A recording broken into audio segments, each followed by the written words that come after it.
आपल्या प्रभागामध्ये सध्या कोणकोणते उमेदवार उभे आहेत?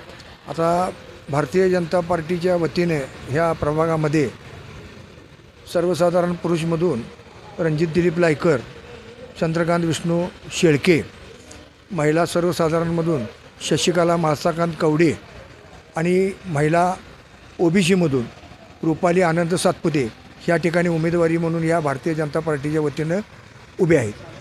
काय वाटतं यामधला कुठला उमेदवार हा धडाडीचा उमेदवार आहे? तसं पाहिलं तर चारही उमेदवारी धडाडीचे जे आहेत, अत्यंत चांगल्या पद्धतीनं आणि शिस्तबद्ध पद्धतीनं गेली 15 दिवस हे लोक प्रचार करत आहेत. आम्ही बघतो आहे, भागातून नागरिक या नात्याने मी पाहतो आहे, अत्यंत चांगल्या पद्धतीने यांचा प्रचार चालू आहे. आणि मला वाटतं आहे की ही चारही उमेदवार निवडून यायला काही या ठिकाणी अडचण आहे असं मला काय वाटत नाही. चांगल्या प्रचंड मताधिक्यानं चांगल्या मताधिक्यानं ह्या ठिकाणी निवडून येणार अशी मला खात्री या नागरिक या नात्याने वाटते. शेळके साहेबांबद्दल काय बोलाल?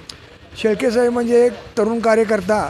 पूर्वी या इचलकरंजी नगरपालिकेत मी नगरसेवक असताना माझ्याबरोबर तिने अत्यंत चांगल्या पद्धतीनं काम केलेलं आहे.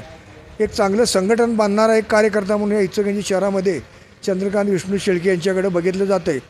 तरुणामध्ये त्यांचा अगदी जोशपूर्ण उल्लेखानं नाव घेतलं जातं आहे आणि अत्यंत चांगल्या पद्धतीनं काम या चंद्रकांत शेळक्यांचं या इचलकरंजीमध्ये प्रभाग नंबर 13मध्ये आणि या परिसरामध्ये चांगल्या पद्धतीने त्यांनी केलेलं आहे. याआधी कोणकोणती कामं केली आहेत त्यांनी, काही सांगू शकता तुम्ही? या इचलकरंजी शहरामध्ये तिन्ही नगरसेवक असताना भागामध्ये नागरिकांच्या सोयीच्या दृष्टिकोनातून रस्ते केले, गटारी केल्या, ड्रेनेजची पाईपलाईन टाकली, लाईटची व्यवस्था करून दिली, पाण्याची व्यवस्था करून दिली. घरपाळा जो काही येत होता त्याच्यामध्ये जी काही शास्ती लागत होती, नगरपालिकेची शास्ती लागत होती, शास्ती माफ करायचा त्यांनी प्रामाणिकपणे प्रयत्न करून सर्वसामान्य जनतेला न्याय द्यायचा प्रयत्न त्यांनी केलेला आहे. अजून कोणत्या अपेक्षा किंवा अजून कोणत्या गरजा आहेत ज्या या विभागामध्ये पूर्ण झालेल्या नाही आहेत? आत्ता या ठिकाणी इचलकरंजी पूर्वी नगरपालिका होती, ही महाराष्ट्रातली श्रीमंत नगरपालिका होती. आत्ता ही महापालिका झालेली आहे. महापालिका झाल्यामुळं पहिल्यांदा या ठिकाणी निवडणूक होत आहे आणि प्रभाग नंबर 13 हा इचलकरंजी शहराच्या मध्यवस्तीमध्ये असणारा हा प्रभाग आहे.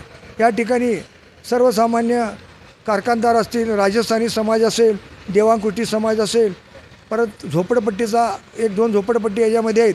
ह्या ठिकाणी ज्या सुविधा लागणार आहेत त्या नक्कीच पूर्ण या निमित्तानं, या निवडणुकीच्या निमित्तानं महापालिकेच्या माध्यमातून होणार अशी मला या ठिकाणी खात्री वाटते.